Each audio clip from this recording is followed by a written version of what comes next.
Well,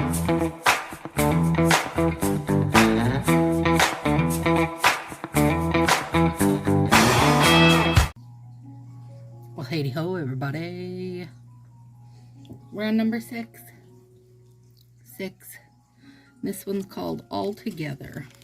Alright, I've got out my neutral palette. So we've got Upper East Side, Giza Sands, Toffee Nut, and Swiss Intel. Not clear as day, because I've done that multiple times. Oh my gosh. And then, Midnight in Manhattan. But I've got the end of the pack out there, so it just is what it is. Alright, we're going to see here. I didn't have a pinky of Swiss Intel, so no, I'm going to have to suck it up and do some stinking edge cleanup.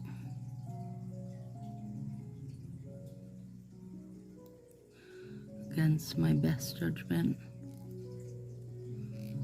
Against it, because you know I don't like an edge cleanup. Where is? There it is.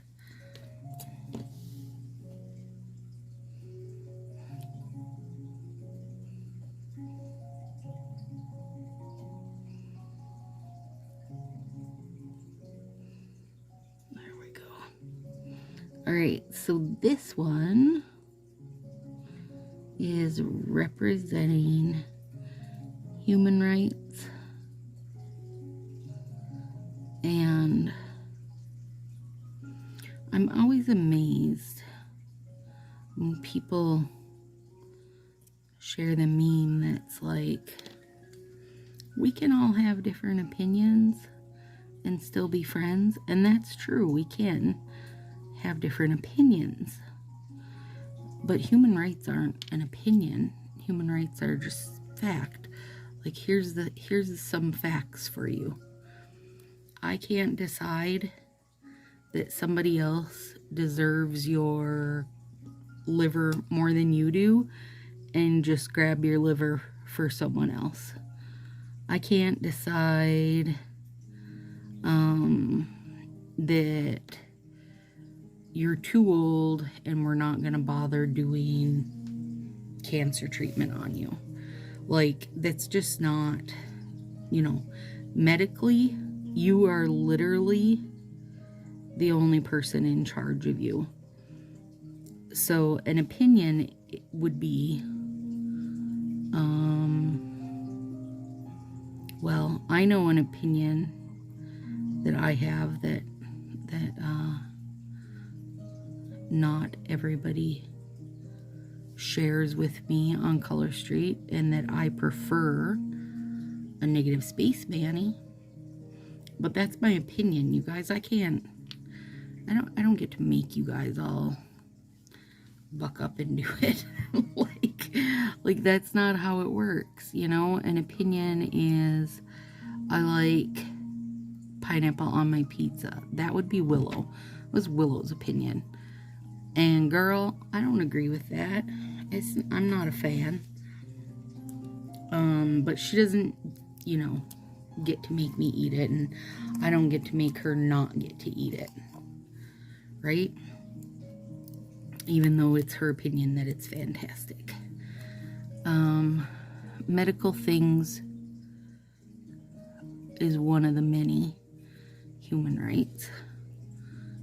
Whether or not you believe in any God, and that's another one that's hard for people to understand. Like, they believe their religion is their religion and their God is the God, and they don't realize how many other religions believe that same thing, So even if your religion says something, that's fine. That's what your religion thinks. But your religion has zero to do with human rights.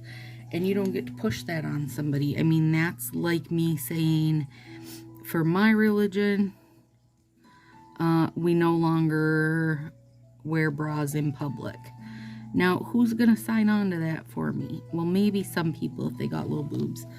But most people with any amount of boobs, especially once they've had a kid, are not going to sign up to trot around with the girls swinging free, waving hello to everybody. It's just not going to happen, you know? And a human right, you know, is just medically and not medically. It's up to you what you do with your body. I don't get to tell you that you can't pierce your nose. I don't get to tell you that you can't have a tattoo. I mean, you can't be on birth control. I mean, like, I could go on for 500 days on the things I don't get to decide for you medically. But as much as you don't want somebody making your decisions medically, you also don't get to then turn around and make somebody else's decisions medically. That's not how human rights work. And it's incredibly wrong. Like, we're in a wrong situation right now. And it's not my opinion that it's wrong. It's the actual fact of the matter. Church and state are two different things. You do what you want in your church. Every single person, don't care who you are, what religion you are, you go, girl. You do anything you want. If you want to do confessions, you do confessions. If you want to speak in tongues and etc., you do it. That's up to you, because that's your religion. But religion is your personal thing. It's not something we get to put on other people. And that's what human rights are. It's your human right. You know what else is your human right? And I use this example because I've had family members that have chose this as their human right. Their human right is to be done fighting the cancer battle, and to just, as long as they live is as long as they live, and that's that. Like, they don't want to go through everything that comes with it, and that's up to them. It's not up to us to say, but wait, you know, we want you around, we want you to fight the fight, we want you to go through the hell. That's up to you if you want to go through the hell of it, you know, because fighting cancer isn't an easy task, but it's your human right to do it or to not do it. Okay, it's not up to anybody else. It's like when you do your, I can't think what that word is called. Like, my grandma didn't want any, didn't want any medical stuff stepping in when she got older. It was like, if she was done, she was done. That's it. She didn't want us, deciding that we weren't done and throwing her on life support for 5 years or whatever. Like, that's her medical wish, right? Human rights, you don't have to donate your organs. You certainly can, but you don't have to. And even though you're dead and no longer can say anything, we're still not going to take your organs and donate them to somebody who needs them, right? It's just, and that's it. That's it. Stacy said, nope, not donating my organs. Okay. Hard stop. That's where it is. Then we don't take her organs, okay? And it's the same situation with our bodies. So that's my that on this set, you guys. Is just some good old-fashioned what is a human right. So, and if you have something, if you can tell me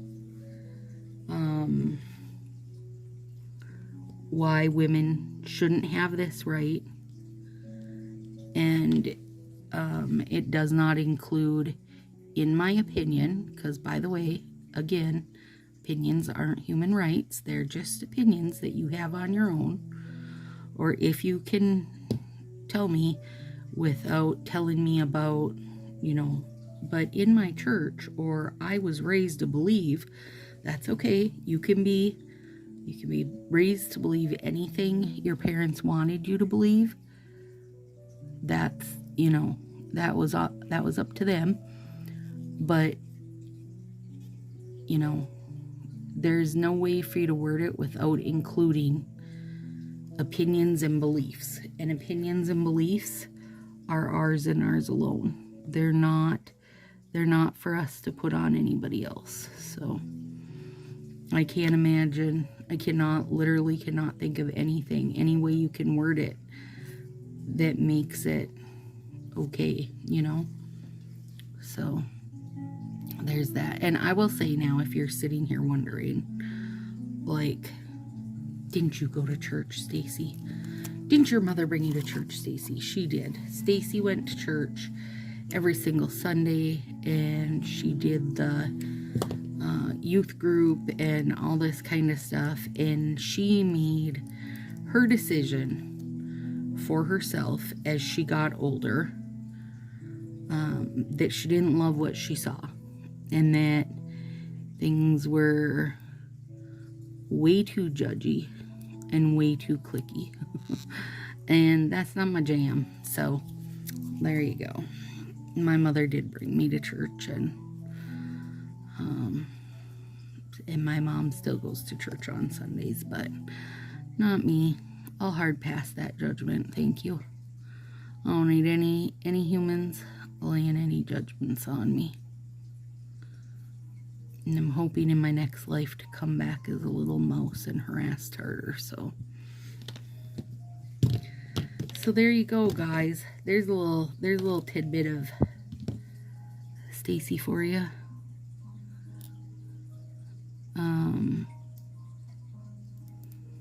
Now, you guys, today is the 30th, so that meant Beef got to go to the vet. Well, Beef and Tartar both got to go to the vet, so Tar could have his shots too and get a little check-in, because he hadn't been to the vet since we rescued him from the Humane Society, which he was freshly, everything, shots and neutered and so on. So we've got them both in their bags, and Beef talked the entire way to the vet, which, by the way, is literally,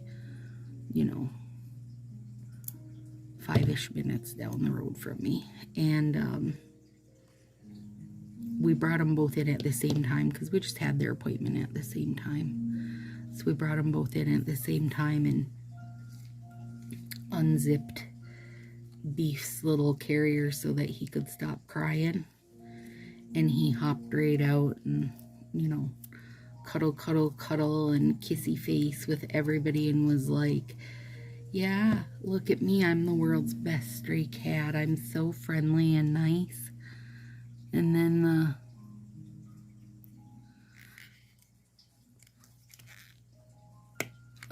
vet came in and checked his teeth. And first he was best friends with the vet. But then when the vet checked his teeth and then he needed to get his shots, his whole life unraveled. He was screaming his dang face off, you guys, and trying to take the face off the poor nurse and the vet, and oh my gosh, he was a super hostile situation. And I said, do you have a towel or something? Like, wrap that boy up so somebody doesn't lose an eye, And they wrapped him in the little towel, like, here, pretend this is the towel. There he is wrapped, and then, wah! All 4 of his arms come out, and he's just like, screaming. Oh my gosh. Yeah, so he got his shots. He lived through it, even though he didn't think he was going to. And they couldn't do a dewormer pill, because he would have put that pill right up the vet's butt, He'd been like, you want a pill? I'm about to give you a pill, mister. So they did a topical one, And she sprayed a little line of spray cheese on the thing, and he just ate it up while they did the topical. It was no big deal.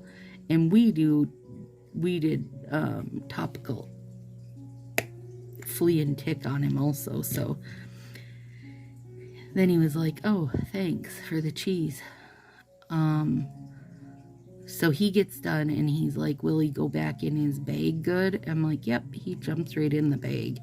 And he did. He went right in and was good to go. And then I said, well, now get ready for a fully different experience.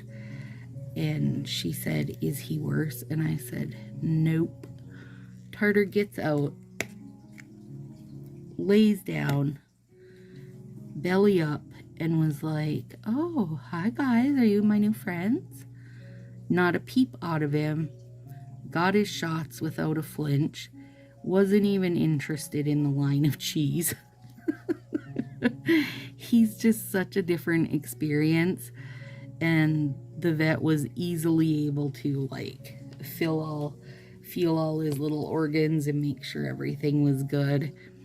Meanwhile, you know, Beef's in his bag, yelling his face off. Tartar, you traitor!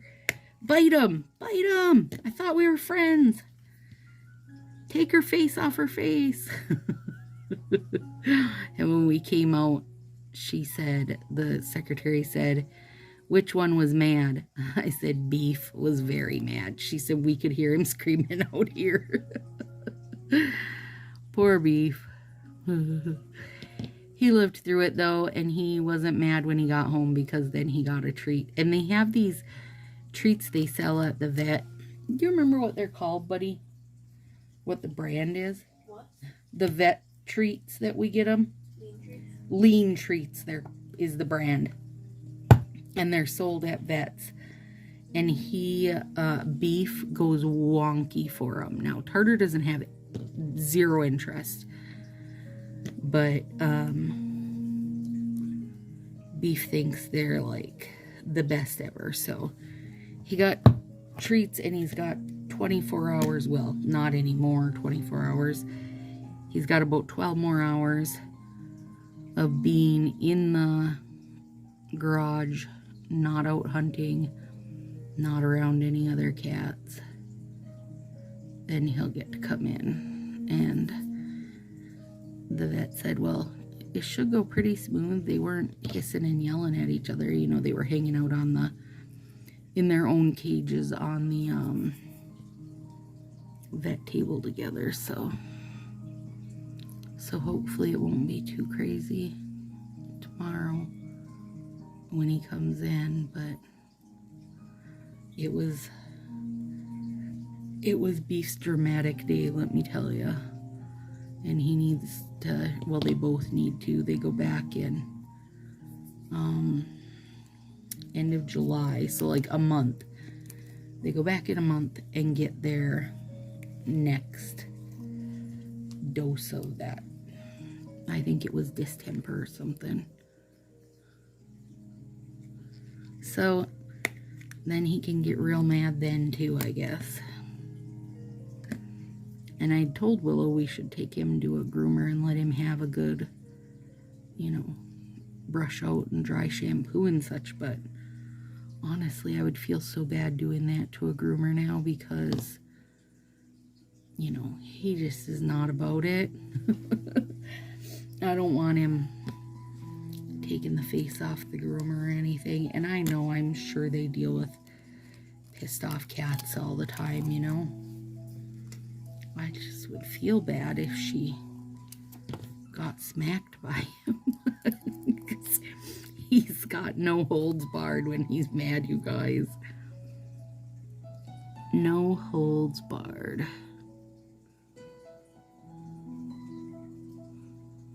Maybe I'll ask the gal, are you used to dealing with angry cats? Would you like to deal with this yowly-faced angry cat? And the funny thing is he's such a good boy, but not if somebody's gonna try try to hold him down or, you know, touch his stomach. He doesn't want to be a good boy then. Then he wants to take your whole face off your whole face with his little claw.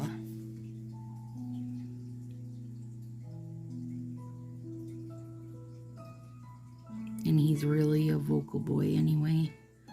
He's pretty loud no matter what. Like, even when it's his happy loud, he's loud. So I just would feel bad doing that to a groomer.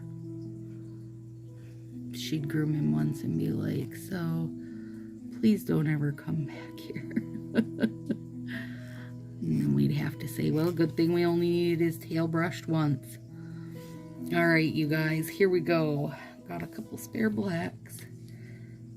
Some edge cleanup. All our little girls around the world. Hoping we give them their human rights back. All right, you guys, have a good one. I'll see you soon.